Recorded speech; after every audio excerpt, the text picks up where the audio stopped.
2 Pedro capítulo 1, versículo 10 diz: Por isso, irmãos, sede ao máximo diligentes para firmar vosso chamamento e eleição, porque fazendo isto, de modo algum jamais tropeçareis. Se alguém não conhece a verdade acerca da eleição, ele não verá que isto se refere a firmarmos a esperança do reino.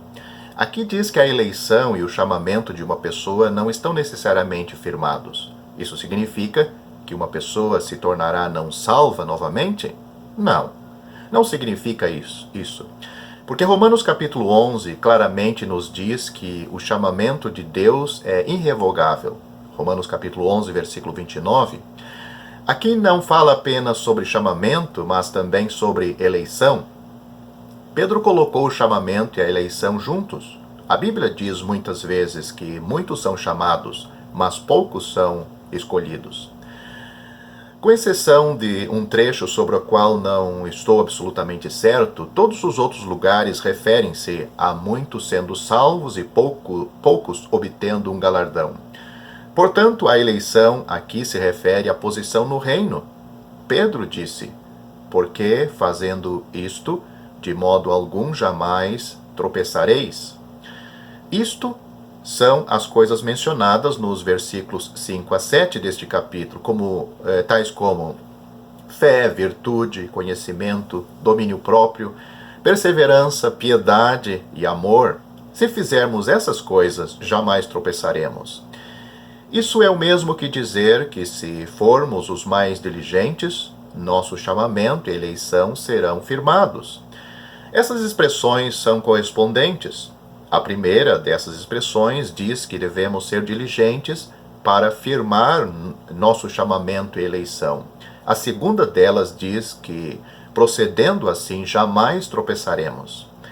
O versículo 11 diz: Pois desta maneira é que vos será amplamente suprida a entrada no reino eterno de nosso Senhor e Salvador Jesus Cristo. A Bíblia mostra-nos que o reino de Cristo é eterno. O reino de Cristo começa com o reino milenar. Portanto, Apocalipse capítulo 11, versículo 15 diz: O sétimo anjo tocou a trombeta e houve no céu grandes vozes dizendo: O reino do mundo se tornou de nosso Senhor e do seu Cristo, e ele reinará pelos séculos dos séculos. Esse versículo nos mostra que o reino de Cristo está ligado à eternidade futura. Ele perdura para todo sempre. Entretanto, ele começa com o trombetear do sétimo anjo, isto é, com o início da tribulação. Quando Cristo começar seu reino, alguns entrarão no reino. Eles não apenas entrarão, mas ele há a rica, a ampla, suprida a entrada. Portanto, firmar nosso chamamento e eleição é ser rica e amplamente supridos com a entrada nesse reino eterno. Pode-se ver que a salvação foi decidida, mas a entrada ampla no reino ainda não o foi. Uma vez que um cristão creia no Senhor Jesus, ele pode imediatamente louvar o Senhor, porque sabe que a questão de vida ou morte eternas está decidida. Entretanto, após alguém crer a experiências dele, ele ainda tem o reino diante dele e a glória futura aguardando por ele. Alguns obterão estas coisas, o reino, a coroa, a glória e o galardão, enquanto outros não receberão tudo isto.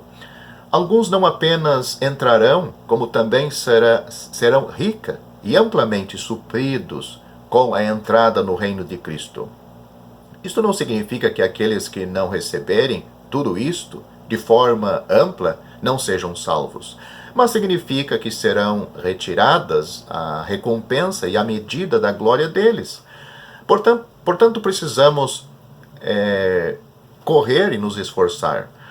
A nossa medida de aptidão e amplitude para reinar com o Senhor Jesus, o Nazareno, no futuro, dependerá de como nos esforçamos hoje. Gostaria de saber se vocês alguma vez pensaram com que tipo de glória Deus recompensará Cristo no milênio por aquilo que ele sofreu há 2000 anos atrás, ou quase 2000 anos atrás. Uma recompensa deve equiparar-se ao sofrimento?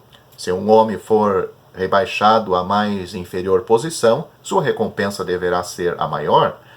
Suponha que sua casa pegue fogo ou que você se encontre em sério perigo e um empregado seu arrisca-se e quase perde a vida tentando salvar. Como você o recompensará? Você dirá, eu o recompenso com 20 centavos? Ninguém faria isto. A recompensa tem de equiparar-se ao sofrimento. Cristo glorificou a Deus de tal maneira e sofreu tal morte na cruz. Como Deus recompensará Cristo no futuro? E como ele glorificará Cristo? O reino será o tempo no qual Cristo e os cristãos receberão glória juntos. O reino será o tempo no qual Deus recompensará Cristo. Naquele tempo, nós também teremos uma porção.